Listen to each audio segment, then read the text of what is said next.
Hello students आज video को समस्त को स्वागत। आज वीडियो आम +2 सेकेंड ईयर हिस्ट्री एक विषय सर्वप्राचीन राज्य समूह बा षोडश महाजनपद विषय केते गोटे 2 नंबर प्रश्न देखा। तुम 2 नंबर प्रश्न इंटरनल असेसमेंट एग्जाम रे आसीबो 6 नंबर आसीबो 2 × 3 = 6 2 नंबरिया 3टा आसो। ताले जो 2 नंबर प्रश्न ताको 2टी वा 3टी वाक्य लिखा चेष्टा करिवो। ताले आज प्रथम प्रश्न देखिबा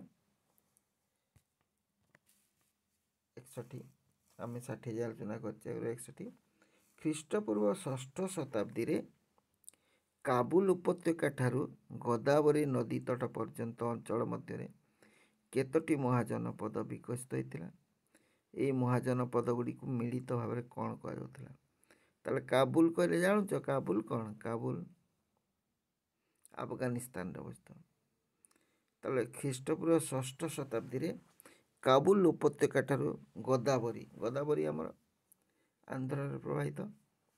ताले काबुल गोदावरी पर्यंत नदी तट पर्यंत गोदावरी नदी तट पर्यंत अंचल मध्य केतोटी महाजनपद विकसित होता। ये महाजनपद गुड़िक मिलित भाव कौन कह? ख्रीष्टपूर्व 6ठ शताब्दी रे काबुल उपत्यका ठारू गोदावरी नदी तट पर्यंत अंचल मध्य 16टी महाजनपद विकसित होता। ताले केतोटी महाजनपद थिला? 16टी। केतोटी? 16टी। कोठू केते दूर जाए? काबुल रु गोदावरी नदी तट पर्यंत। केते शताब्दी रे? एटा 6ठ शताब्दी रे मन रहा। ताले 6ठ शताब्दी एटा आउ दूरता है काबुल रु महानदी पर्यंत जो अंचल थिला से केतोटी महाजनपद थिला? 16टी। महाजनपद कहले बुझी पारछ तो? राज्य। जनपद कहले कौन? राज्य। यही महाजनपद गुड़ी को मिलित भाव में षोडश महाजनपद कहुला। कौन कहला? षोडश महाजनपद कहुला। तब देखा नेक्स्ट 62 नंबर 62 षोडश महाजनपद गुड़िक मध्य क्यों 2टी महाजनपद रे गणतांत्रिक शासन व्यवस्था प्रचलित थिला? ताले आमे देखले 16टी महाजनपद ता भीतर केतोटी राज्य रे सॉरी हाँ केतोटी महाजनपद रे गणतंत्र शासन व्यवस्था प्रचलित थिला? अन्य 14टी महाजनपद रे की प्रकार शासन प्रचलित थिला? 16टी। ताले टोटल 16टी 16 माने 16टी महाजनपद से 2टी रे गणतंत्र थिला बाकी 14टी की प्रकार शासन थिला प्रश्न अछि। ताले देखा षोडश महाजनपद गुड़िक मध्य भजी और मल्ल महाजनपद रे गणतांत्रिक शासन व्यवस्था प्रचलित थिला। मन रहा भजी और मल्ल। ताले ये महाजनपद भीतर 2टी महाजनपद तार नाला भजी और मल्ल महाजनपद रे गणतांत्रिक शासन व्यवस्था प्रचलित थिला।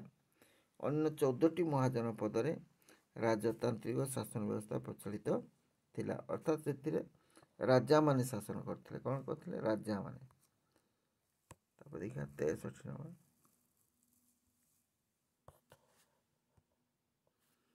63 काशी महाजनपदर राजधानी नाम कौन? काशी महाजनपद गोटे कौन महाजनपद था तार ना थिला काशी आउ तार राजधानी ना कौन थिला कहि परिबो? तार राजधानी कौन थिला? अश्वसेन। कौन थिला? अश्वसेन। कहार नाम अनुसार यार नामकरण होता? काशीर प्रथम राजा अश्वसेन नाम अनुसार यहाँ होता। काशीर प्रथम राजा किए थे? अश्वसेन तांकर नाम अनुसार। ताले काशी महाजनपद रो राजधानी नाम है अश्वसेन। काशीर प्रथम राजा अश्वसेन का नाम अनुसार यार नामकरण होता। गला 63। देखा 64 नंबर कोशल महाजनपद राजधानी नाम कौन थिला? कौन थिला?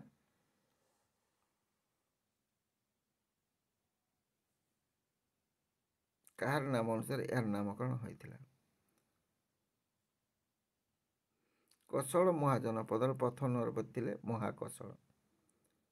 ହେଲା, କ'ଣ ଥିଲେ? କୌଶଳ ମହାଜନପଦର ପ୍ରଥମ ନରପତି ଥିଲେ ମହାକୌଶଳ। ହେଲା, ଆଉ ସେ ଇକ୍ଷ୍ୱାକୁ ବଂଶର ରାଜା ଥିଲେ। କେଉଁ ବଂଶର? ଇକ୍ଷ୍ୱାକୁ ବଂଶର ରାଜା ଥିଲେ। ଆଉ ରାଜଧାନୀ ଥିଲା କୌଶଳ। ନେକ୍ସଟ ଦେଖିବା।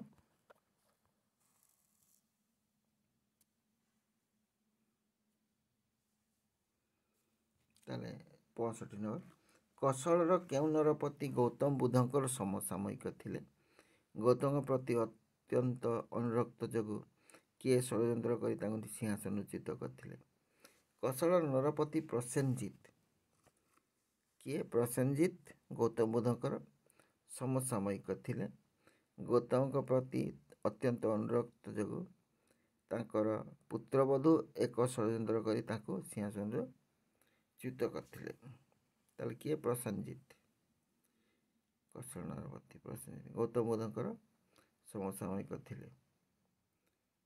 ଆଉ ଗୌତମଙ୍କ ପ୍ରତି ତାଙ୍କର ଅତ୍ୟନ୍ତ ଅନୁରକ୍ତ ଯୋଗୁଁ ତାଙ୍କର ପୁତ୍ରବଧୂ ଏକ ଷଡ଼ଯନ୍ତ୍ର କରି ତାଙ୍କୁ ସିଂହାସନରୁ ହଟାଇ ଦେଇଥିଲେ।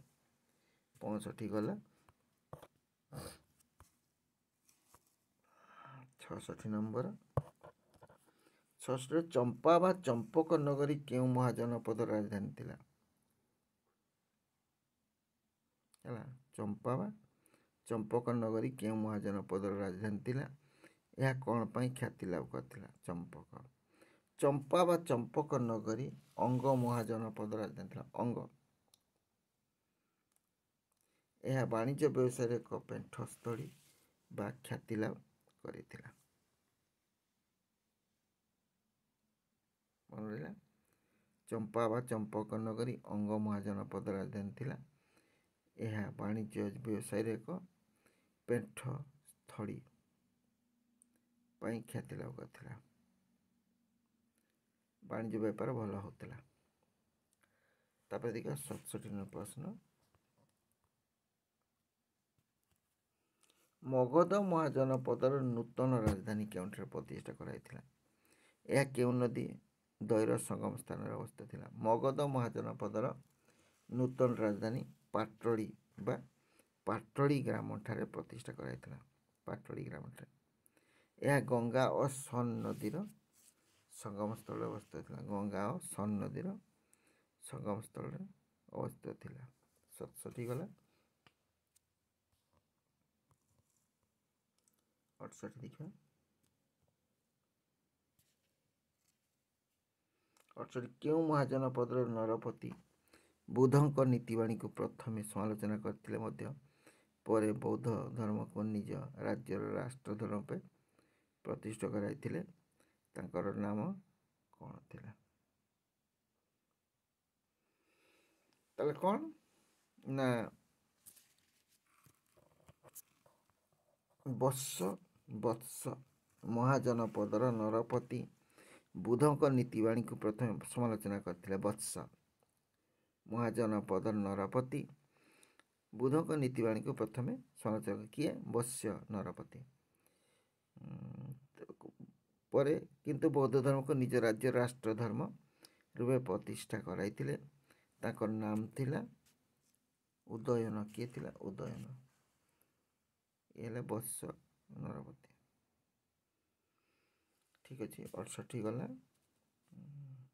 68 69।